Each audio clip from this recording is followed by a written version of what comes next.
Is everybody else set? Good morning. Thank you for joining us today. This morning we're here to discuss a multi-agency investigation that is fairly high profile. It's resulted in the indictment of 11 people, 8 of whom have been arrested, 3 of whom are still wanted in connection with multiple ATM thefts.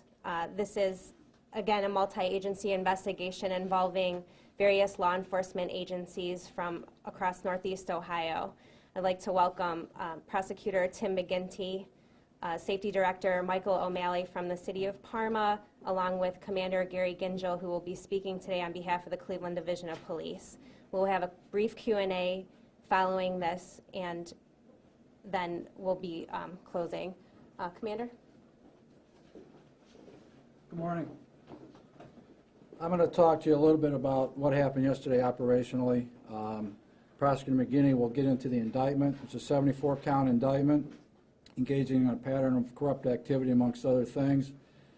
I think first and foremost, I have to thank the City of Parma. Safety Director Michael O'Malley is here today, Chief Boback, Captain McGann, Lieutenant Riley, and most importantly, Detective John Porrick, who with Cleveland Detective Aaron Reese led this investigation.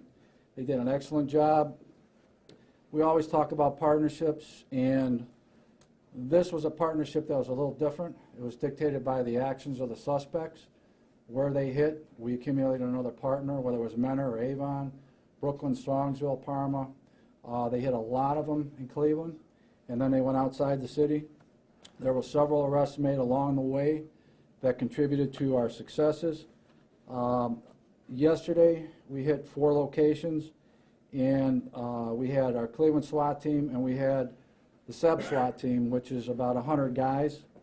They hit 3 locations, we hit 1. There were 3 people arrested that are connected directly to these indictments. These are felony 1 indictments, what we call a RICO. And after the fact, after we hit the locations, we also had the SEB dive team in Mill Creek, and they recovered a rifle out of there and some other things that we believe will be connected to this group. So it was an interesting investigation, and although these are sometimes charged as burglaries or B&Es, make no mistake, these are violent crimes, these are violent individuals, there's guns involved.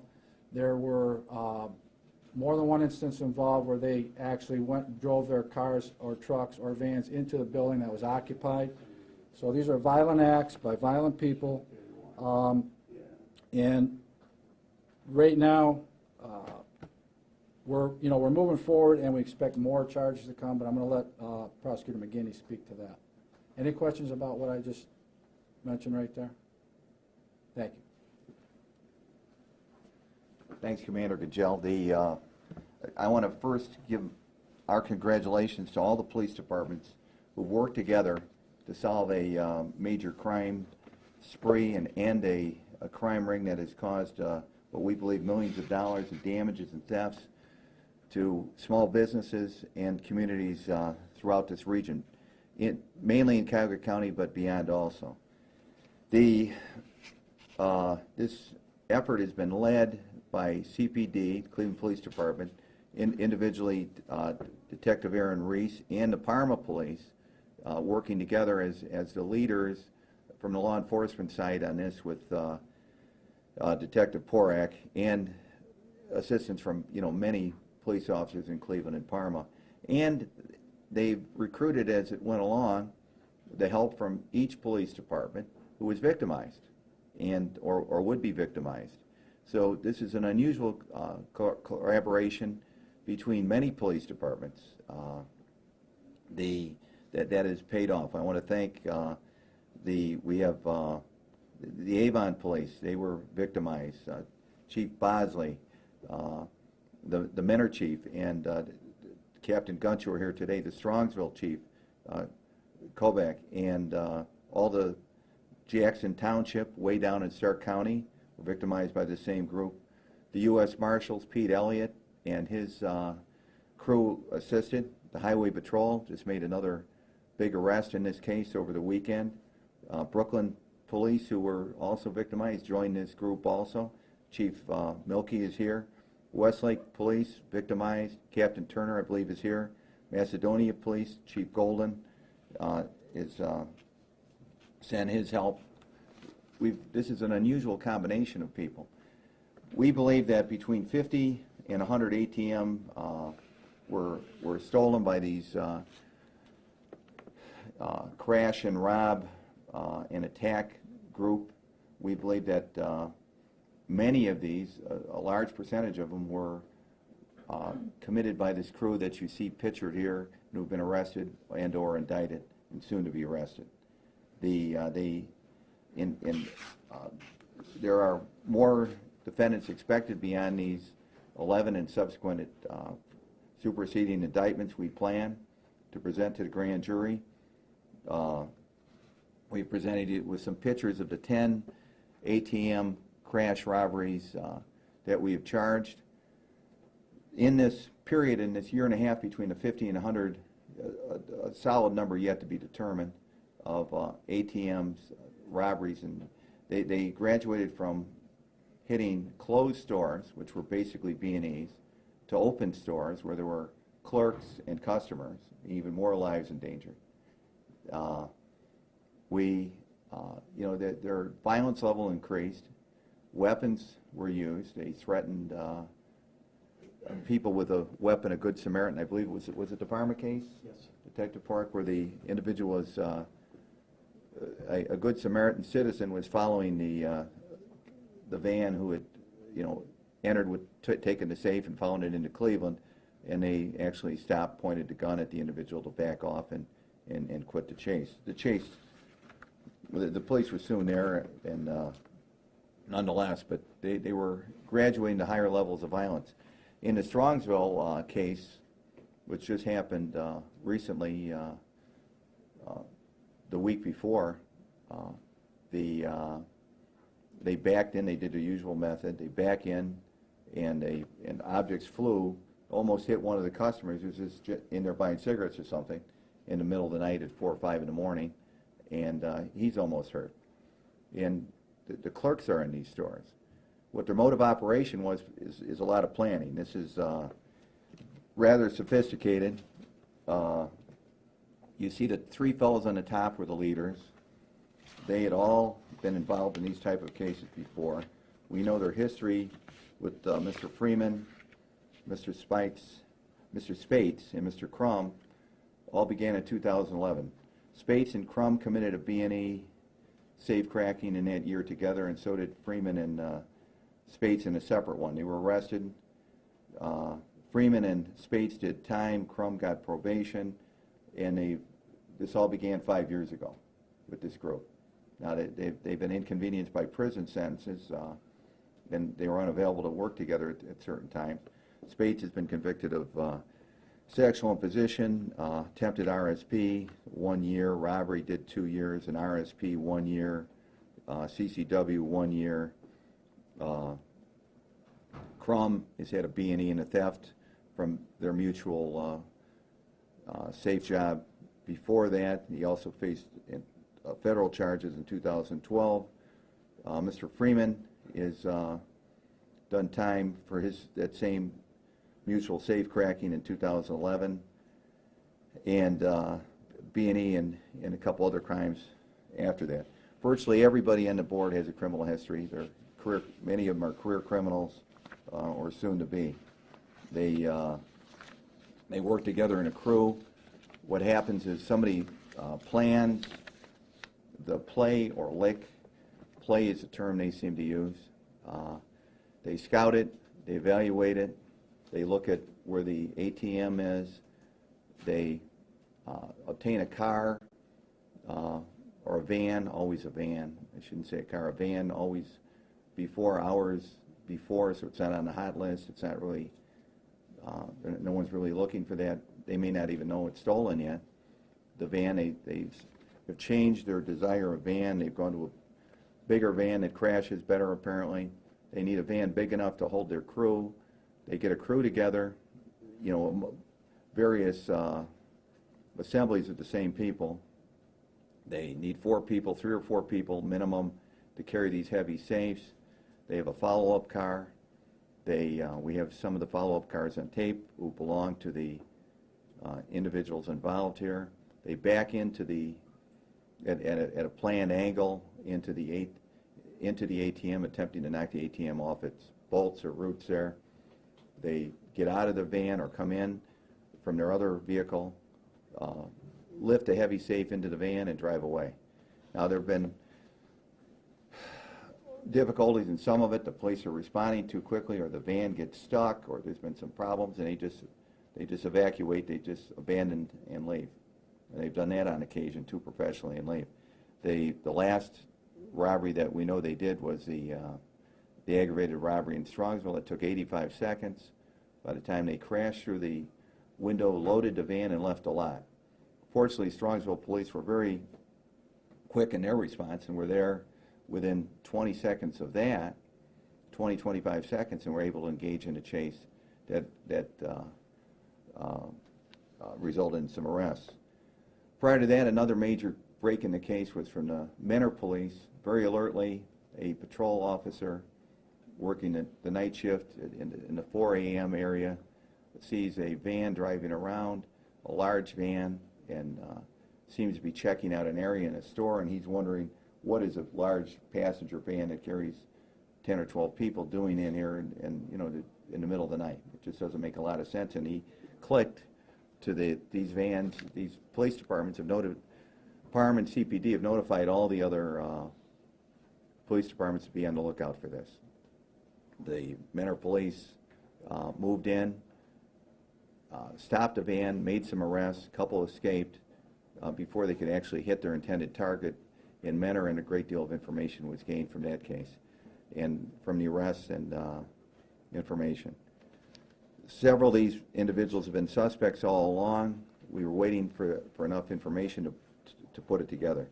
We began with Commander Gingell at the beginning of this year with a determination to gather the information from our office under their investigative abilities between CPD and Parma to get this thing done.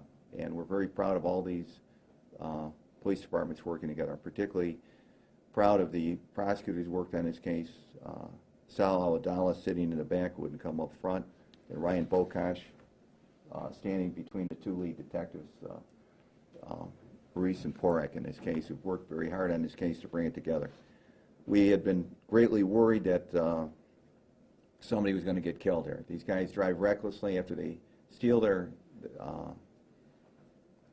safe, after they do their safe cracking and aggravated robbery. They're aggravated robberies now because they've graduated to occupied stores. They escape at high speed, recklessly, could easily T-bone an innocent motorist out there, which has happened many times, or kill a police officer in the chase, which has happened many times across the country. A police officer dies about once a day in America in some type of chase or accident. Or they themselves could get killed, or the customer could get killed, or in the store, because they just pull in with reckless abandon, and they drive with reckless abandon, often with the lights out at very high speeds. It's a recipe for disaster. What the MO also is that they, of course, they plan this meeting. They have a planning meeting. We learn where many of these meetings have taken place. They have to obtain the equipment to cut or burn the safe. The subsequent searches that were done by these various law enforcement agencies together yesterday obtained evidence of those burns. We have independent evidence of that, or burns or cuts. We have obtained a great deal of evidence from these searches and searches of electronics and telephones and communications between them. We have a solid and a strong case. We have we appreciate the community's help and those witnesses who've stepped forward to give us information, and we appreciate it. We want to send a message to these thieves, other thieves like them, or anyone who wants to copycat that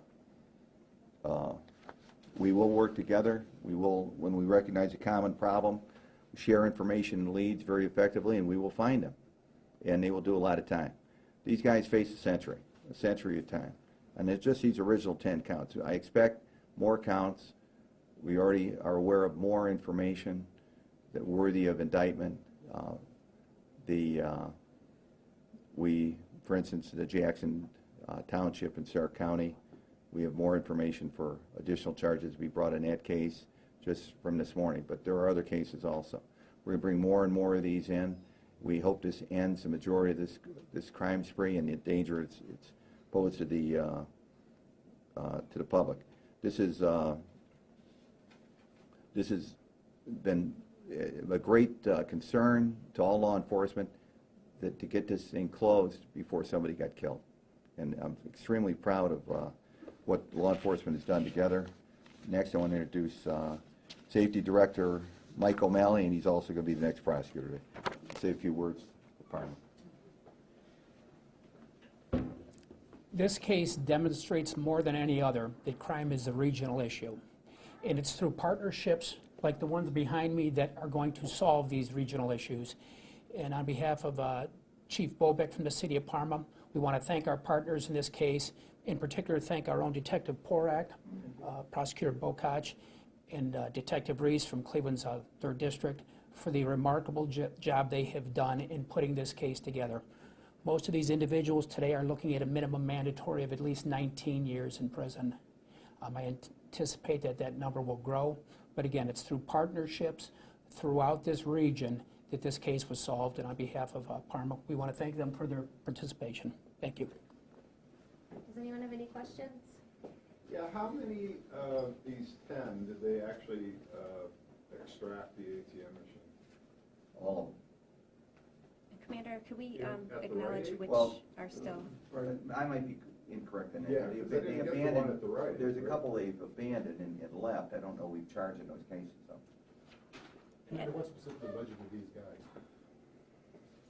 Initial arrests and the good work by these 2 detectives and some of the other detectives that were involved from the other departments, just talking to people and piecing together evidence, both technical evidence and human evidence. Did they ditch the van someplace? Or? Yeah, there was patterns to where they stole the cars, vans, trucks, and where they dropped them, and then where they were dismantling these machines and removing the money. There was patterns to that, and these guys learned of that and worked it, and you know, that's the fruition right there. Again, they weren't able to extract the ATM machines out of all You're those right on things. the one. You reminded us January, and it reminded me, refresh my memory, January of 16, the 55th and Superior. I don't remember which drugstore it was. The CPD went by, saw something in action going on, investigated, and made 2 arrests. They had not extracted. They had crashed, but they had not extracted. And they didn't get it from Menard, though, did they? Or? Before Menard, they were stopped before they actually did the crash in Menard, too. As we noted earlier, they alertly knew something was amiss there with that van. And how did we get to you guys get to a number of 50 to 100? And is that Just in counting all the Northeast ATMs that have been hit, many of them are just mom-and-pop type little stores in the city and in Cleveland, and then we're looking at the area too. Most were in Cleveland, though, of the Originally, and then 50 plus. Then they started expanding outside the city limit and then eventually outside the county limit. Commander, I don't know if you or prosecutor, whomever might know, any idea just how much money they might have gotten before they got caught? Well, they were getting a lot as they were moving. Are we talking millions, hundreds of thousands, any way to guesstimate? Hundreds of thousands. We don't want to get into specifics. And you're still looking for 3, do you know which 3 you're still looking for? We can maybe Right, highlight right. those. The 3 individuals that we're looking for are listed here on the bottom. We have Elijah Reed to the far right.